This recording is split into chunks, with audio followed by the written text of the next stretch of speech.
Hello guys, कैसे हैं आप सब लोग। तो गाइस हम स्टार्ट करने वाले हैं अपना नेक्स्ट चैप्टर।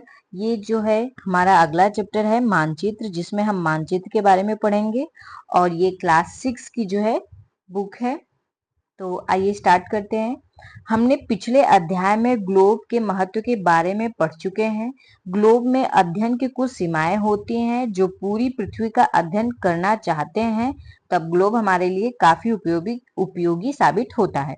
लेकिन जब हम पृथ्वी के केवल एक भाग जैसे अपने देश, राज्य, जिला एवं शहरों के बारे में अध्ययन करना चाहते हैं तो यह हमारे लिए उतना उपयोगी साबित नहीं होता है।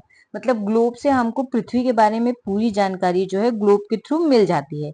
लेकिन अगर हमें स्पेशली अपने देश, कंट्री या किसी स्पेशल देश के बारे में जानना है तो वहां पे ग्लोब इतना काम नहीं आता है। ऐसी स्थिति में हम मानचित्रों का उपयोग करते हैं। मानचित्र पृथ्वी की सतह या इसके एक भाग का पैमाना के माध्यम से चपटी सतह पर खींचा गया एक चित्र है। लेकिन एक गोलाकार सतह को पूरी तरह से चपटा करना असंभव है। जैसे ग्लोब कैसे होता है, ग्लोब एक सर्किल के में होता है, इस तरह से झुका हुआ। तो बस अब हम क्या करेंगे, इसके एक साइड को, जैसे कि इतने दूर का भाग और इतने दूर का भाग, एक ऐसे प्लेन पेपर पे बना देंगे। इस तरह से ये ग्लोब पे इस तरह से मानचित्र बना है और हमने ये प्लेन पेपर पे बना दिया है, तो इसे मानचित्र कहेंगे। ठीक है। मानचित्र हमारे विभिन्न जरूरतों के लिए आवश्यक है। कुछ मानचित्र एक छोटे क्षेत्र को एवं कुछ तथ्यों को दर्शाता है। दूसरे मानचित्र एक बड़ी किताब की तरह तथ्य हो सकते हैं। जब बहुत से मानचित्रों को एक साथ रख दिया जाता है तब एक एटलस बन जाता है। एटलस विभिन्न प्रकार के तथा अलग अलग पैमानों से खींची गई मापों पर आधारित होता है। एक जिसमें हमें किसी एक पर्टिकुलर चीज के बारे में जानकारी दी हो, फिगर दिया हो, तो उसे हम मानचित्र कहेंगे। लेकिन इसी तरह कई सारे मानचित्र जब मिल जाएंगे तो क्या बन जाएगा, एटलस बन जाएगा। मानचित्रों से एक ग्लोब की अपेक्षा हम ज्यादा जानकारी प्राप्त कर सकते हैं। मानचित्र विभिन्न प्रकार के होते हैं, जिनमें से कुछ नीचे वर्णित किया गया है। कितने प्रकार के मानचित्र हैं आइए देखते हैं। सबसे पहले जो है भौतिक मानचित्र। भौतिक मानचित्र है, ये क्या है, पृथ्वी की प्राकृतिक आकृतियों जैसे कि पर्वतों, पठारों, मैदानों, नदियों, महासागरों इत्यादि को दर्शाने वाले मानचित्र को भौतिक या उच्चावच मानचित्र कहा जाता है। ये तो एक प्रकार का मानचित्र हो गया। अगला है राजनीतिक मानचित्र। राज्यों, नगरों, शहरों तथा गांव और विश्व के विभिन्न देशों व राज्यों तथा उनकी सीमाओं को दर्शाने वाले मानचित्र को राजनीतिक मानचित्र कहा जाता है। ये हो गए दो तरह के मानचित्र। आगे है मैथे थीमेटिक मानचित्र। थीमेटिक मानचित्र क्या होते हैं, कुछ मानचित्र विशेष जानकारियां प्रदान करते हैं, जैसे सड़क मानचित्र, वर्षा मानचित्र, वन तथा उद्योग आदि के वितरण दर्शाने वाले मानचित्र इत्यादि।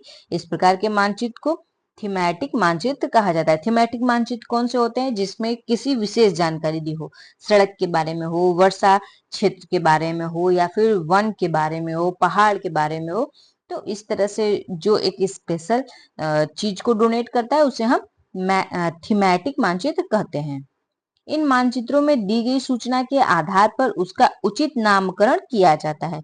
मानचित्र के तीन घटक हैं, दूरी, दिशा और प्रतीक। मानचित्र के कितने घटक हैं, तीन। दूरी मतलब मानचित्र में दूरी काफी ज्यादा इंपॉर्टेंट होता है। जैसे कोई मानचित्र बना है तो उसमें एक पॉइंट से दूसरे पॉइंट तक की दूरी कितनी है, ये है। दिशा भी काफी इंपॉर्टेंट है कि इस पॉइंट ए से पॉइंट बी जो है वो किस डायरेक्शन में है। और प्रतीक, प्रतीक मतलब कि क्या दिखाया गया है। पॉइंट बी को ट्रायंगल शेप में दिखाया गया है, हार्ट शेप में दिखाया गया है, या किस शेप में दिखाया गया है, ये चीजें काफी जरूरी होती हैं। आगे है दूरी। मानचित्र एक आरेखन होता है जो कि पूरे विश्व या उसके एक भाग को छोटा कर कागज के पन्ने पर दर्शाता है। यह कह सकते हैं कि मानचित्र छोटे पैमाने पर खींचे जाते हैं, लेकिन इसे इतनी सावधानी से छोटा किया जाता है ताकि स्थानों के बीच की दूरी वास्तविक रहे। मतलब ऐसा नहीं किया जाता है कि यहाँ से यहाँ अगर 2 किलो, यहाँ से बिंदु ए से बिंदु बी की दूरी 2 किलोमीटर है तो बिंदु जो है सी से ए की दूरी भी 2 किलोमीटर है, क्योंकि ये दोनों ज्यादा है और ये दूरी कम है। तो इस तरह से एडजस्ट किया जाता है कि सब वास्तविक लगे। आगे है, एक मिनट, आगे है, यहाँ यह तभी संभव हो सकता है जब कागज एक छोटी दूरी स्थल की बड़ी दूरी को व्यक्त करती है। इसीलिए इस उद्देश्य के लिए एक पैमाना चुना जाता है। पैमाना स्थल पर वास्तविक दूरी तथा मानचित्र पर दिखाई गई दूरी के बीच का अनुपात होता है।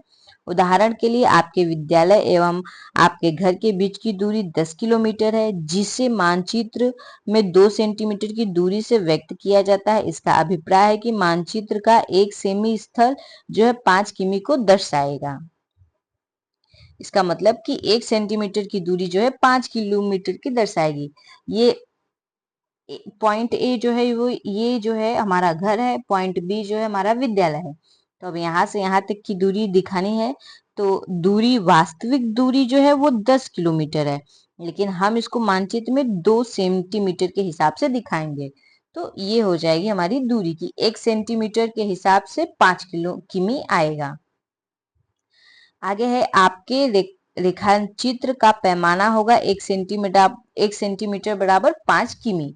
इस प्रकार पैमाना किसी भी मानचित्र के लिए बहुत महत्वपूर्ण होता है। अगर आपको पैमाने की जानकारी है तो आप मानचित्र पर दिए गए किसी भी दो स्थलों के बीच की दूरी का पता लगा सकते हैं।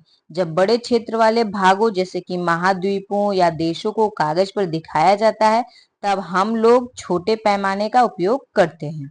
उदाहरण के लिए मानचित्र 5 सेंटीमीटर स्थल के 500 किमी को दर्शाता है। अभी तक हम लोगों ने 10 किमी को जो है 2 सेंटीमीटर में दर्शाया हुआ था, लेकिन यहाँ पे 5 सेंटीमीटर में जो है 500 किमी को दिखाएंगे, क्योंकि ये एरिया काफी ज्यादा बड़ा हो जाता है। जो इसको छोटे पैमाने वाला मानचित्र कहते हैं। जहां पे बड़ी दूरी को छोटी यूनिट से दिखाया जाए, वहां इसे हम क्या कहेंगे, छोटे पैमाने वाला मानचित्र। जब एक छोटे क्षेत्रफल वाले भाग जैसे आपके गांव या शहर को कागज पर दिखाया जाता है, तब हम बड़े पैमाने का उपयोग करते हैं। जैसे स्थल पर 500 मीटर की दूरी को मानचित्र पर 5 सेंटीमीटर से दर्शाया जाता है। इस प्रकार के मानचित्र को बड़े पैमाने वाला मानचित्र कहते हैं। बड़े पैमाने वाले मानचित्र छोटे पैमाने वाले मानचित्र की अपेक्षा अधिक जानकारी प्रदान करते हैं। आगे आगे यहाँ पे देखिए एक मानचित्र दिया हुआ है, 1 सेंटीमीटर बराबर 10 मीटर, ये दिखाया हुआ है दूरी। ये दुकान हो गया। अब यहाँ से ये डायग्राम बन रहा है, जैसे ये विकास का घर है, ये शीला का है और ये करीम का है। तो ये डायरेक्शन भी दिखा रहा है कि ये डायरेक्शन जो है लेफ्ट में जाना है, ईस्ट में जाना है या वेस्ट में जाना है, ये सभी इसमें इंपॉर्टेंट है। आगे देख लेते हैं दिशा। अब दिशा की बात करते हैं। अधिकतर मानचित्र में ऊपर दाहिनी तरफ तीर का निशान बना होता है, जैसे कि देखिए यहाँ पे तीर का निशान बना है। इसके ऊपर अक्षर उ लिखा होता है। यह तीर का निशान उत्तर दिशा को दर्शाता है। इसे उत्तर रेखा कहा जाता है। जब आप उत्तर के बारे में जानते हैं, तब आप पूरी दिशाओं जैसे पूरब, पश्चिम तथा दक्षिण के बारे में पता लगा सकते हैं। चित्र 4.2 में दिखाया गया है। तो देखिए, अगर एक दिशा जब मालूम हो जाती है तो उसी के अकॉर्डिंग हम लोग जो है और भी अपनी दिशाओं को जान लेते हैं। तो ऊपर हमेशा क्या होता है, उत्तर होता है, और नीचे हमेशा दक्षिण होता है। और अगर फिर ऊपर अगर उत्तर हो जाएगा तो हमारे जस्ट दाहिने पूरब होता है और बाएं साइड पश्चिम होता है, और ये बीच में उत्तर पूर्व हो जाएगा, यहाँ उत्तर पश्चिम, और यहाँ दक्षिण पूर्व और दक्षिण पश्चिम हो जाएगा। ठीक, ये हो गया। 4 मुख्य दिशाएं होती हैं। तो ये जो है हमारी उत्तर, दक्षिण, पूरब, पश्चिम, ये मुख्य दिशाएं होती हैं। आगे है, जैसे वे प्रधान दिग्बिंदु कहे जाते हैं। इन्हें हम प्रधान दिग्बिंदु कहते हैं।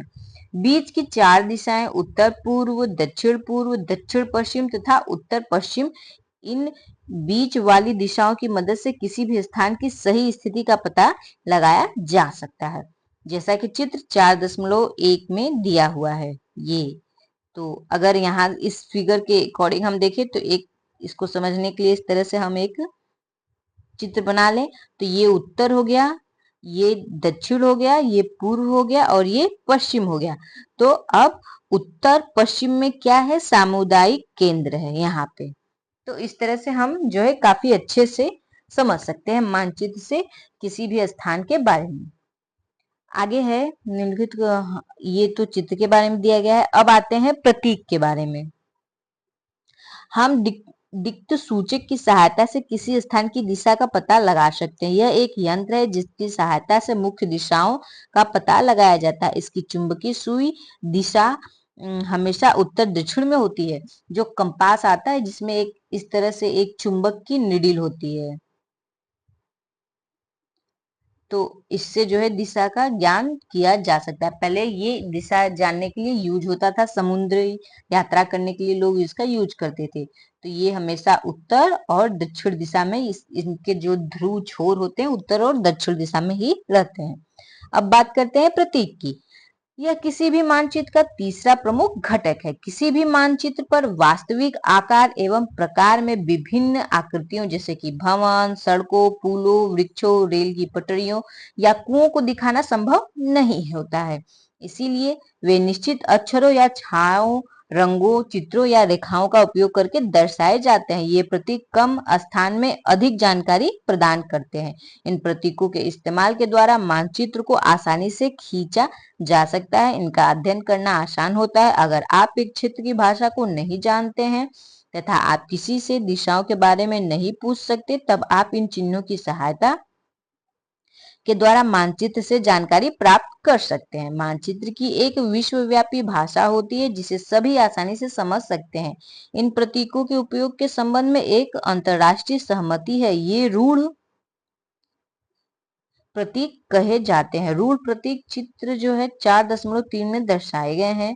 विभिन्न रंगों का उपयोग भी इसी उद्देश्य से किया जाता है। उदाहरण के लिए सामान्यतः नीले रंग का इस्तेमाल जलाशयों के लिए, भूरे रंग पर्वतों के लिए, पीला रंग पठारों के लिए और हरा रंग मैदानों के लिए। आइए देख लेते हैं किस तरह के प्रतीक हैं। तो यहाँ पे रेलवे लाइन को दिखाने के लिए बड़ी लाइन को इस तरह से दिखाया जाएगा। मीटर लाइन मतलब जो मीटर लाइन है उसे इस तरह से दिखाएगा और स्टेशन को इस तरह से बीच में एक रेड डॉट करके। कच्ची और पक्की सड़कों को कैसे दिखाया जाएगा?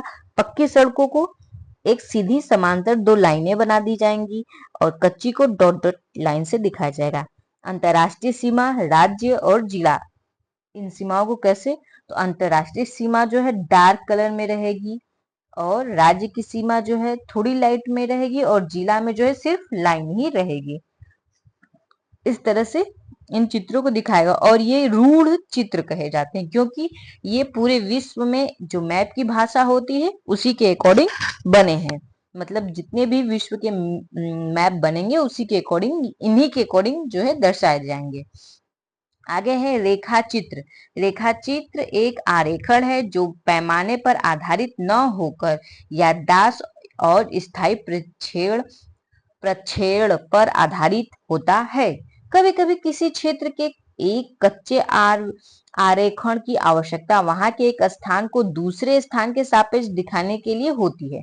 मान लीजिए कि आप अपने मित्र के घर जाना चाहते हैं लेकिन आपको रास्ते की जानकारी नहीं है। आपका मित्र अपने घर के रास्ते को बताने के लिए एक कच्चा आरेखण बना सकता है। इस प्रकार कच्चे आरेखण को बिना पैमाने की सहायता से खींचा जाता है। इसे रेखा चित्र मानचित्र कहते हैं। जैसे कि हम कहीं घूमने जा रहे हैं और हमें अपने दोस्त के घर जाना है, हमें उसका घर नहीं पता, तो वो इस तरह से वहां यहाँ पे उसका अगर घर है तो वो कैसे हमको एक जो है रफली डायग्राम मतलब रफली मानचित्र बना के दे सकता है। तो ये इस तरह से बताएगा दिशा ऐसे जाना है, ऐसे मुड़ना है और यहाँ पे मेरा घर है। तो एक तरह से ये जो है एक रफली बन गया। मतलब ये पैमाने के अकॉर्डिंग तो नहीं है कि मानचित्र कैसे बनेगा, लेकिन एक जो है ब्लूप्रिंट इसका बन गया है। आप इसके माध्यम से जा सकते हैं। आगे है खाका। अब खाका के बारे में जानते हैं। एक छोटे क्षेत्र का बड़े पैमाने पर खींचा गया रेखा चित्र खाका कहा जाता है। बड़े पैमाने वाले मानचित्र से हमें बहुत सी जानकारियां प्राप्त होती हैं, लेकिन कुछ ऐसी चीजें होती हैं जिन्हें हम कभी कभी जानना चाहते हैं, जैसे कि किसी कमरे की लंबाई एवं चौड़ाई जिसे मानचित्र में नहीं दिखाया जा सकता है। उस समय हम लोग बड़े पैमाने वाला एक रेखा चित्र खींच सकते हैं जिसे खाका कहा जाता है। मतलब कि जैसे हमें कोई घर बनाना है या घर के ऊपर कोई रूम बनाना है, तो अब ये रूम कितना बड़ा रहेगा, किस डिजाइन में बनेगा, कैसे बनेगा, तो ये चीजें कैसे एक खाके के द्वारा हम जो है इसको इसका एक ब्लूप्रिंट बनाते हैं और उसके हिसाब से इसको जान लेते हैं। तो ये हो गया हमारा मानचित्र चैप्टर जो है पूरा कंप्लीट। तो अब हम आपसे मिलेंगे अपने नेक्स्ट चैप्टर में। अगर आपको वीडियो अच्छी लगी हो तो लाइक कर दीजिएगा, चैनल को सब्सक्राइब कर दीजिएगा और शेयर भी कर दीजिएगा दोस्तों। थैंक